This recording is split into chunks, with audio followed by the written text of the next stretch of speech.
نحمدہ و نصلی علی رسولہ الکریم، اما بعد۔ ہمارے چلہ کے حساب سے کچھ اسباق چل رہے ہیں، جس میں سے آج کا سبق نمبر 4 یعنی چوتھا سبق 4 نمبر سبق ہے۔ 4 نمبر سبق جو ہے وہ سلام قولا من رب الرحیم۔ یہ بہت مجرب آیات ہے، سلام قولا من رب الرحیم۔ بعض حضرات جو ہے یہ خاص طور پہ آتے ہیں اور یہ کہتے ہیں کہ ہمیں کوئی اسم اعظم عطا فرما دیں، جس کے ذریعے سے ہم اپنے مقصد پورا کریں اور اپنے کام پورے کریں، اور جس کے ذریعے سے خاص طور پر اللہ سے مانگا جائے۔ اللہ سے مانگنے کا اسم اعظم اگر کسی کو مل جائے تو اس کی ہر دعا قبول ہونا شروع ہو جاتی ہے، اور آدمی اسم اعظم کو ڈھونڈتا ہے۔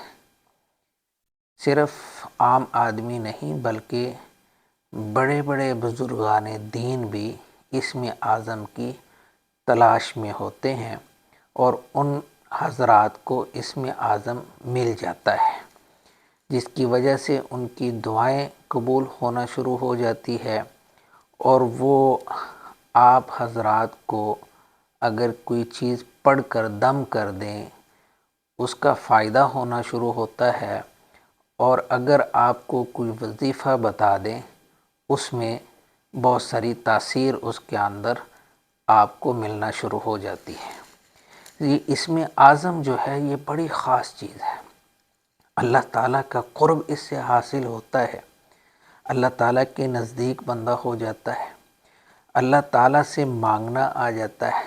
جو انسان اسم اعظم سے اللہ تعالیٰ سے مانگتا ہے تو اس کی دعائیں عرش کی ہر دروازے کو کھلا ہوا پاتی ہیں، وہ عرش کے سیدھا اوپر اس کی دعا جاتی ہے۔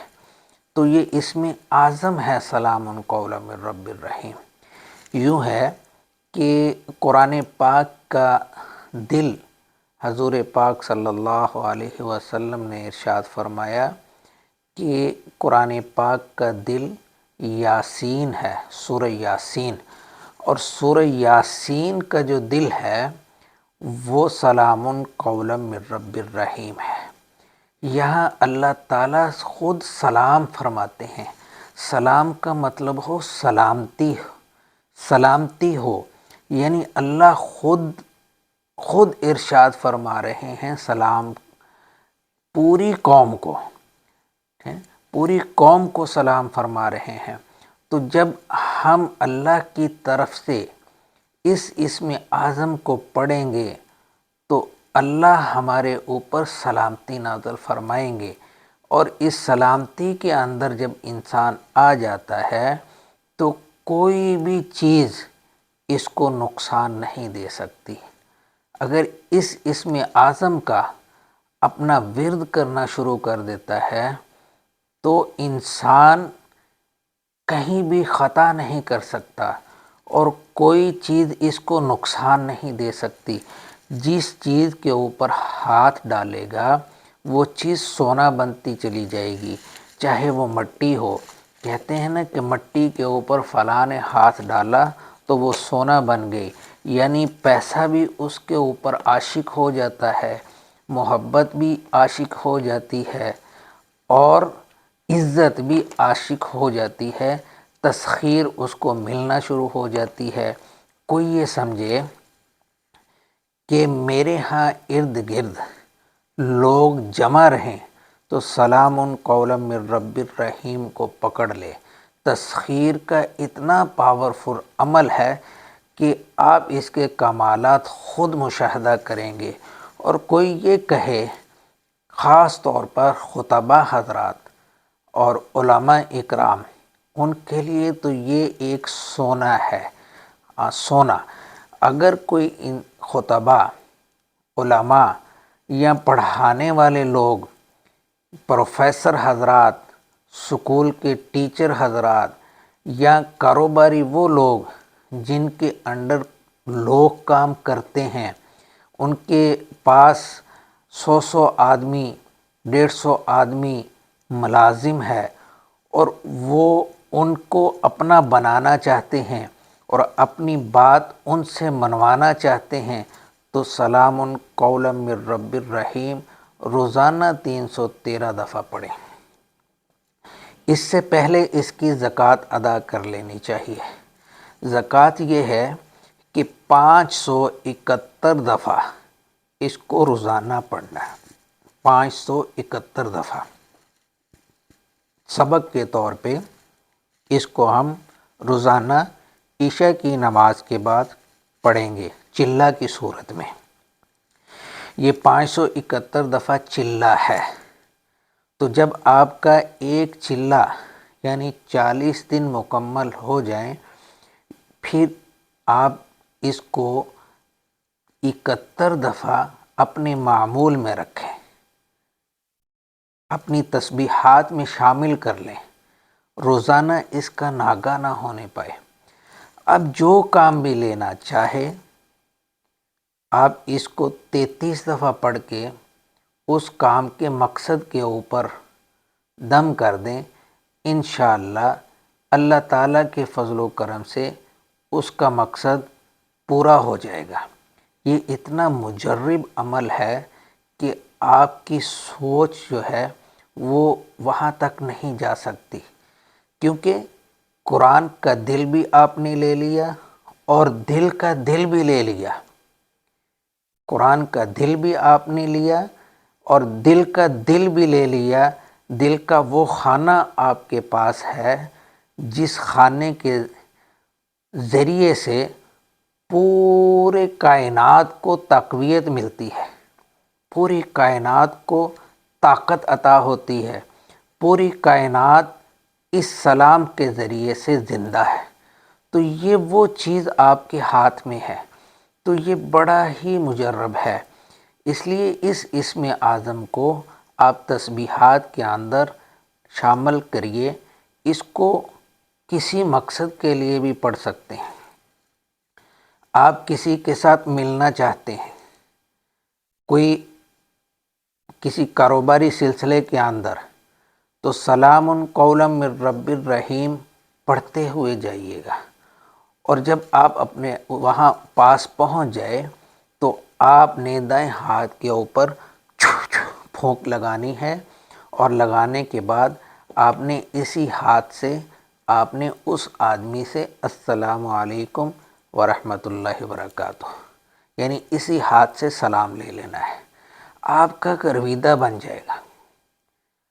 آپ اس سے جو بھی منوانا چاہیں، میرے اللہ کے فضل و کرم سے اس سلامتی کے ذریعے سے جو اللہ تعالیٰ ہر ایک کے اوپر بھیج رہے ہیں، اس کی برکت سے اس کا کام اور اس کی بات وہ ماننے پر مجبور ہو جائے گا۔ آپ کا مقدمہ ہے، وہاں آپ پڑھتے ہوئے جائیں اور اپنے معمول میں پہلے رکھیے گا، کیونکہ مقدمے کی تاریخ کا پہلے پتہ لگ جاتا ہے کہ فلاں تاریخ کو میرے مقدمے کی تاریخ ہے، تو اس تاریخ سے پہلے آپ نے 313 دفعہ روزانہ سلام قولا من رب الرحیم پڑھنا ہے، اور جب جاتے ہوئے بھی پڑھتے چلے جائیں۔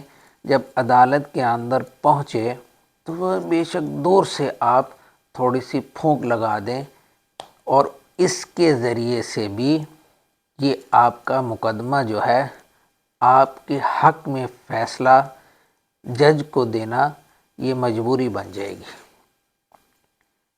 لیکن شرط یہ ہے کہ انسان خود بے قصور ہو۔ اگر قصوروار ہوگا تو پھر اس عمل کا فائدہ نہیں ہوگا۔ یہ نہیں ہے کہ اس نے چوری کی ہوئی ہو، جھگڑا خود کیا ہوا ہو، کسی کو مارا ہو، تو وہ یہ عمل کرے، اس کا عمل نہیں چلے گا۔ یہ اس کا عمل چلے گا جو اس کا حقدار ہوگا، یعنی کہ اس آدمی کا عمل چلتا ہے جو مظلوم ہو۔ ظالم کا کسی عمل کے ساتھ اس کا ظلم مٹتا نہیں، کم ضرور ہو جاتا ہے مگر مٹتا نہیں۔ اس لیے ظلم سے خود بچنا ہے، ظالم نہیں بننا، مظلوم بننا ہے، معاف کرنا سیکھنا ہے، برداشت کرنا سیکھنا ہے۔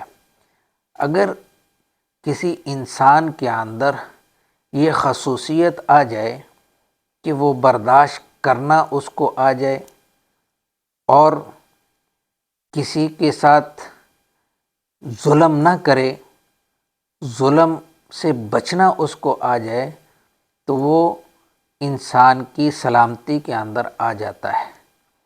تو یہ سلام قولا من رب الرحیم کا عمل جو ہے یہ بھی بڑا ہی عمدہ عمل ہے اور مجرب ہے۔ اس کا ایک تعویذ بنا کے ہم اس کو پلاتے ہیں جو بیمار ہو۔ بخار کی صورت کے اندر آپ اس کو لکھیں اور لکھ کر اس کو پلائیں۔ زعفران سیاہی سے لکھیں اور سیاہی سے لکھنے کے بعد آپ اس کاغذ کو منہ میں رکھ کر چوسنا شروع کر دیں، آپ کا بخار اترنا شروع ہو جائے گا۔ آپ کا بلڈ پریشر تیز ہے، بلڈ پریشر کے مریض ہیں، آپ سلام قولا من رب الرحیم کو پڑھیں بھی 21 دفعہ روزانہ اور ایک کاغذ پر زعفران سے لکھیں اور اس کو روزانہ چوسیں۔ آپ اس کو روزانہ چوسیں گے منہ میں رکھ کر تو اللہ تعالیٰ کے فضل و کرم سے اس کا بلڈ پریشر جو ہے وہ نارمل ہو جائے گا۔ غصہ بہت آتا ہو، غصے کے اندر انسان اس کو چوسے۔ بعض اوقات بچے جو ہیں وہ ضدی ہو جاتے ہیں اور ضد کے اندر آپ اس کا تعویذ بنائیں اور اس کو پہنائیں بھی اور اس کو چوسنے کے لیے بھی دیں، پلائیں بھی، اور اس کو 33 دفعہ پڑھ کر ماں کو بولیے گا یا والد کو بولیے گا کہ آپ روزانہ بچے کو دم کرتے رہیے گا۔ والد صاحب بھی دم کر سکتے ہیں، والدہ بھی دم کر سکتی ہے، تو اس کو دم بھی کیجیے گا، پڑھ کر پھونک بھی ماریے گا اور اس کو لکھ کر منہ میں رکھ کر جیسے چوستے ہیں کوئی چیز اس طرح آپ چسوائیے گا اور اس کو پہنائیے گا۔ بچے کی ضد ختم ہو جائے گی، غصہ اس کا ختم ہو جائے گا، وہ نارمل بچہ ہو جائے گا۔